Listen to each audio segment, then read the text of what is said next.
শুরু করছি এখন প্রকাশ, সঙ্গে আছি আসাদুজ্জামান এজি। আজকে আমাদের আলাপের বিষয় দুর্যোগে লড়াই। মূলত আমরা সরকার কিভাবে দেশ পরিচালনা করছে, রাষ্ট্র পরিচালনা করছে সেসব প্রসঙ্গ নিয়ে আলাপ করবো। সেই ব্যবস্থাপনাগুলো কেমন কিভাবে যাচ্ছে সেসব প্রসঙ্গে আলাপে আজকে আমাদের সঙ্গে এই মুহূর্তে রয়েছেন রাজিকুজ্জামান রতন, সহকারী সাধারণ সম্পাদক বাসদ, এবং সেই সঙ্গে রয়েছেন মোস্তফা কামাল, লেখক, সাংবাদিক এবং কলামিস্ট। দুজনকেই স্বাগত আমাদের আজকের আলাপে এবং আজকের আয়োজনে। যে কথা বলছিলাম, দুর্যোগের লড়াই, এক ধরনের দুর্যোগ তো চলছেই। আসলে সব মিলিয়ে সরকারকে শুরুতে আমরা দেখলাম যে জ্বালানি সংকটটা মোকাবেলা করতে হলো। এরপরে দেখলাম আমরা যে হামের প্রাদুর্ভাব শুরু হলো, এরপরে হাওরে অতিবৃষ্টি, বন্যা, ধান পচে যাচ্ছে, অনেক কৃষক প্রায় নিঃস্ব হয়ে পড়েছে। মানে এর মধ্যে আমরা দেখলাম যে সরকার আসলে সামাজিক সুরক্ষায় জোর দেওয়ার চেষ্টা করছে। অনেক ধরনের কার্ডের কথা বলছে সরকার, যে তারা সামাজিক নিরাপত্তা অনেক ধরনের কার্ডের ব্যবস্থাপনা করবে। যদিও আমাদের আসলে ব্যয় বেড়ে যাচ্ছে, তুলনামূলক আয় কিন্তু সেভাবে বাড়েনি। মানে এক ধরনের টানাপোড়েন চলছে সব মিলিয়ে সরকার রাষ্ট্র পরিচালনায়। তো সরকার এসব পরিস্থিতি মোকাবেলায় যথাযথ এক ধরনের ব্যবস্থাপনার মধ্য দিয়ে যেতে পারছে কিনা, আপনার পর্যবেক্ষণ কি বলছে? রতন ভাই, আপনাকে দিয়ে শুরু করতে চাই আলাপ। ধন্যবাদ। দুর্যোগের দুটো দিক আছে, একটা প্রাকৃতিক দুর্যোগ আর একটা মনুষ্যসৃষ্ট দুর্যোগ। প্রাকৃতিক দুর্যোগের সঙ্গে যখন মনুষ্যসৃষ্ট দুর্যোগ একসাথে মিশে যায় তখন মানুষের দুর্ভোগের আর শেষ থাকে না। এবং একদিকে দুর্যোগ মানুষের দুর্ভোগ বাড়ায়, আর একদিকে দুর্যোগ একদল মানুষকে সুযোগও তৈরি করে দেয়, যেটা আমরা বারবার দেখছি। আপনি যেটা বললেন হামের বিষয়টা, আচ্ছা হামটা কি, হামের এই মৃত্যু সর্বোচ্চ একদিনে 13 জন শিশু মৃত্যুবরণ করেছে, 17 জন মৃত্যুবরণ করেছে। এই মৃত্যু কি অনিবার্য ছিল? এই মৃত্যুর দায়টা কে নেবে? এই মৃত্যুর জন্য কাকে আমরা দায়ী করব? একটা কথা আছে না, ক্যালপেবল হোমিসাইড, কিংবা যদি বলি যে আমার কারণেই কারো মৃত্যু হতে পারে, আমি হয়তো সরাসরি মৃত্যুর জন্য দায়ী নই, কিন্তু আমি এমন একটা ব্যবস্থা করেছি যার কারণে মানুষের মৃত্যু হতে পারে। তো সেই রকম দায়ে কি আমরা দায়ী করতে পারি কাউকে? এখন দায় কে নেবে, দায়ী কাকে করব, এই নিয়ে চলছে একটা চাপানোতর। কিন্তু অন্তর্বর্তীকালীন সরকার 18টা মাস ক্ষমতায় ছিলেন, কি ভূমিকা পালন করেছিলেন? এটা তো যদি হতো যে এই সমাধানটা অনাবিষ্কৃত, আমরা জানি না এর সমাধান কি, তাহলে আমরা বলতে পারতাম যে এটা এখনও আমাদের নিয়ন্ত্রণের বাইরে। কিন্তু যে টিকা আবিষ্কৃত হয়েছে, যে টিকা দিয়ে আমরা লক্ষ কোটি শিশুর জীবন বাঁচিয়েছি, সেই টিকাটা সময় মতো কিনতে না পারার কারণে আজকে হাজার হাজার শিশু তারা মৃত্যুর ঝুঁকির মধ্যে কিনতে আছে। না চাওয়ার কারণে বরং আমরা বলি। হ্যাঁ, এবং এই কিনতে না চাওয়ার ক্ষেত্রেও এই ক্ষেত্রে মানে স্বাস্থ্য উপদেষ্টার দায়িত্ব যাকে দেওয়া হয়েছিল, তিনি কি স্বাস্থ্য সম্পর্কে তার ধারণা ছিল? এখন অনেকে বলছেন উপদেষ্টার দায়িত্ব। আচ্ছা, উপদেষ্টা নয় স্বাস্থ্য সম্পর্কে তার ধারণা ছিল না, স্বাস্থ্য মন্ত্রণালয়ে যারা ছিলেন কর্তা ব্যক্তি, তারা কি স্বাস্থ্যের সঙ্গে সম্পর্কিত ছিলেন? স্বাস্থ্য সচিব, তিনি কি একজন চিকিৎসক ছিলেন? ফলে আমাদের সিস্টেমেই দেখুন, অনেক সময় আমরা বলি না একটা কাঠামোগত হত্যাকাণ্ড, এমন একটা কাঠামো তৈরি করে রেখেছি আমরা প্রশাসনের স্তরে স্তরে, যে এই কাঠামোই মানুষকে মৃত্যুর দিকে ঠেলে দেয়। হামের ক্ষেত্রে যেমন টাকা, পরিকল্পনা, সময় মতো টিকা কিনতে না পারার, টিকার প্রয়োজন কতটুকু আছে এবং টিকার জন্য আয়োজন কি আছে, এই দিকটা। ঠিক তেমনি আপনি ধরুন আমাদের হাওরের কথা যদি বলি, আমাদের বাংলাদেশের প্রায় 1/10 জায়গা মিলে হাওর। সে হাওর একদিকে আমাদের মাছের যোগান দেয়, আর একদিকে ধানের যোগান দেয়, আর হাওর হচ্ছে আমাদের গানেরও একটা বিরাট সম্ভারের জায়গা। ফলে এই প্রকৃতি, এটা তো সৃষ্টি হয়েছিল একটা ভূকম্পনজনিত কারণে, ভূমিকম্পে 7 থেকে 10 মিটার জায়গা ডেবে গিয়ে যে হাওরটা তৈরি হয়েছে, এর একটা বাস্তব সংস্থান আছে। এখানে কোন সময় পানিটা বাড়ে, বৃষ্টির পানির সঙ্গে যদি উজানের ঢল এসে যুক্ত হয়, তাহলে কিভাবে বোরো ধানটা তলিয়ে যায়? এটা কি আকস্মিক কোনো ঘটনা? এটা তো প্রতি বছরে এই জিনিসটা আমাদের মানতে হয়। তাহলে আমাদের হাওরের মাঝখান দিয়ে কেন রাস্তা তৈরি করে হাওর বিলাস করতে হবে? কেন হাওরের মধ্যে আবার গাড়ি চালিয়ে যেতে হবে?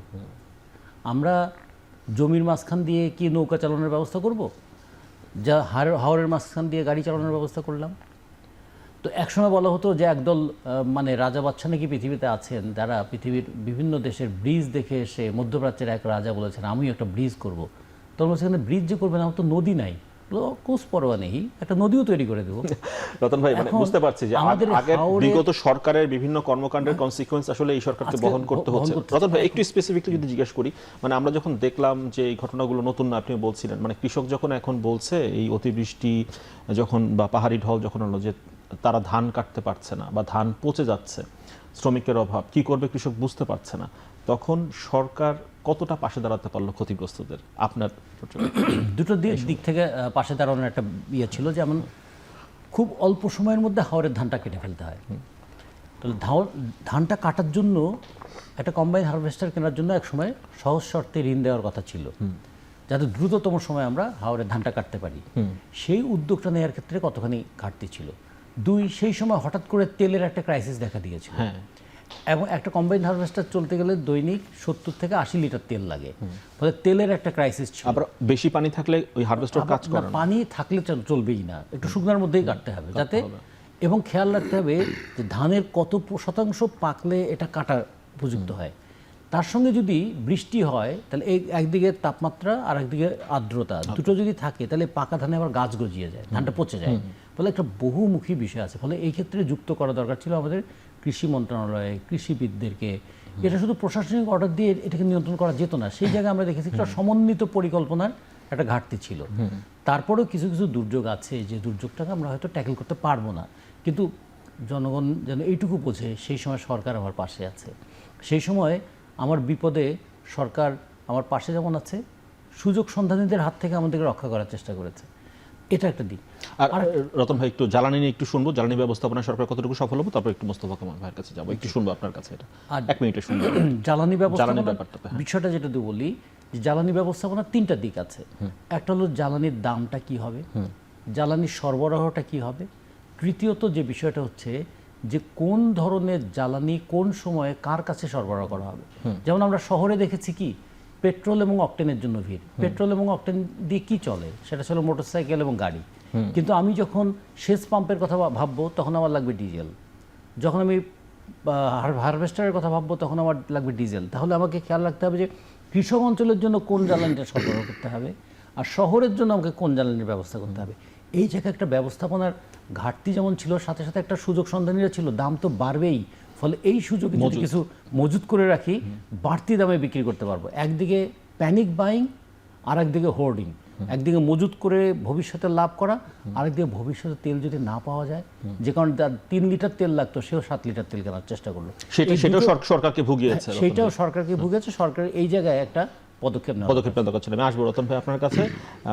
মোস্তফা কামাল ভাই, আপনার কাছে জানতে চাই যে আপনার পর্যবেক্ষণ কি বলছে সরকার এই যে সংকটগুলো নিয়ে কথা বলছিলাম আমরা, হাওরের সংকট, হামের সংকট, জ্বালানি সংকট, সরকারের ব্যবস্থাপনায় কতটুকু ঘাটতি দেখলেন বা সফলতা দেখলেন, কিভাবে কতটুকু মোকাবেলা করতে পারলো সরকার? ধন্যবাদ আপনাকে। এই ধরনের দুর্যোগ মোকাবেলা আসলে করা যায় না, যদিও মোকাবেলা শব্দটা আমরা ব্যবহার করি, দীর্ঘদিন থেকে ব্যবহার করে আসছি।